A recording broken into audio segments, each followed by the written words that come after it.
खूबसूरत गांव था जिसका नाम बहार नगर था। वहाँ एक लड़की रहती थी जिसका नाम ज़ौया था। ज़ौया को बादलों का नज़ारा करना और उनकी मुख्तलिफ शक्लें बनाना बहुत पसंद था। वो अक्सर घंटों तक आसमान को देखती रहती और बादलों के बारे में ख्वाब देखती रहती। एक दिन ज़ौया अपने घर के करीब एक घने दरख्त के नीचे बैठी थी और आसमान पर नजर डाल रही थी। अचानक उसने देखा कि एक बादल बाकी बादलों से कुछ मुख्तलिफ है। वो बादल सफेद नहीं था बल्कि नीला था और उस पर एक मुस्कुराता हुआ चेहरा दिखाई दे रहा था। ज़ौया ने हैरत से पूछा, क्या तुमने कुछ कहा? बादल ने हल्की सी आवाज में जवाब दिया, हाँ, मैंने कहा, मेरा नाम नैलो है और मैं बात कर सकता हूँ।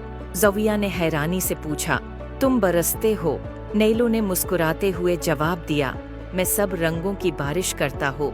मुझे ये खासियत एक जादूगर ने दी थी ताकि मैं लोगों को खुशी और मसरत दे सकूं। ज़ौया ने खुश होकर कहा, क्या मैं बादल की सैर कर सकती हो? नैलो ने कहा, क्यों नहीं, मैं तुम्हें आसमान की सैर कराता हूँ जहाँ सितारे चमकते हैं और रंग बरंगे बदल है। नैलो ने ज़ौया को बदल पे बैठा या और आसमान में उड़ने लगा। ज़ौया ने नीचे जमीन की तरफ हैरत से देखा। ज़ौया बहुत खुश थी। आसमान में एक ऐसी जगह थी जहां बदल सोने से बने होते थे और वो एक जादुई रक्स करते थे।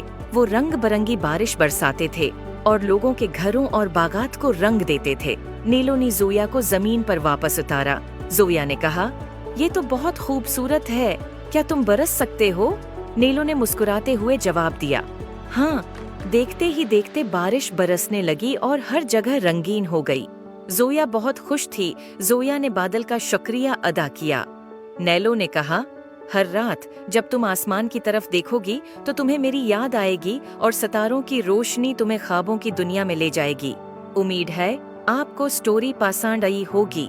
Please like and subscribe my YouTube channel.